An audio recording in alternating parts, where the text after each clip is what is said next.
Everybody, thanks for joining. It's about 9 o'clock Central Time, and I am checking in from my hotel in McAllen, Texas. I have been here yesterday and today, arrived actually Wednesday night, because I wanted to see the on the ground application of a number of items that we have been working on in Congress and through presidential executive action as they impact policies along the border.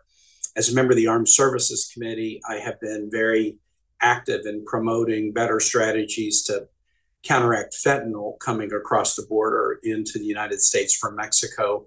In the defense bill last year, I got a bill passed that promotes much closer coordination between the U.S. military and the Mexican military around fentanyl interdiction. We thank God saw a decrease, not an increase, in drug and fentanyl overdoses in both the United States and Virginia between 2022 and 2023. But we still have a long way to go. We can have some sense of confidence about it because we were seeing decreases before COVID. COVID dramatically changed the equation and kind of put us back at ground zero, but there's much more to do. So the first thing that I wanted to see is fentanyl interdiction efforts in Brownsville and McAllen. The Brownsville district of our border operation is a very sizable district with a number of border crossings. And it is also a district, particularly in Brownsville itself, where there's a lot of innovative technology that's being pioneered to interdict fentanyl. And then the second thing I was interested in seeing is President Biden has done some action by executive order beginning in May of 2023, and then with an additional executive order about a month ago, maybe a month and a half ago in early June, to really look at the ways to better control applications for asylum and refugee status at the border. This system has been pretty much overrun, and it's been overrun because of the engagement of cartels who have moved huge numbers of people to the border. And so the Biden administration put some particular strategies in place, one called CBP-1 that requires those who want to come and seek status to apply online and wait for an appointment to do so at ports of entry, making it more difficult to cross between ports of entry without authorization and seek status then. So that was the reason for this trip.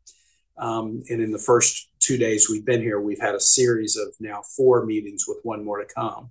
The first meeting was with the CBP field office in Brownsville to look at interdiction technology at the port of entry there, particularly fentanyl interdiction, but also interdiction of other illicit goods coming across the border, and the technology investments that we're making both on the cargo bridge, but also on the pedestrian vehicle bridge in Brownsville.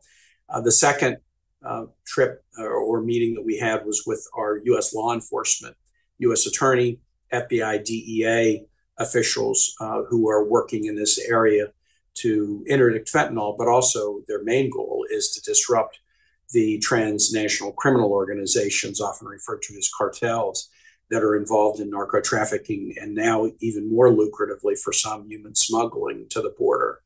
Third, I met with a remarkable woman, Sister Norma Pimentel, who works with Catholic Charities in McAllen, and who has been a real voice for humane treatment of those who come to the border and better border policies. This morning, I just came back, and I'm sorry I'm starting a little bit late, but from a meeting at the beginning of the day with Mexican consular officials who work in these border communities on the U.S. side to hear their perspective about what's happening.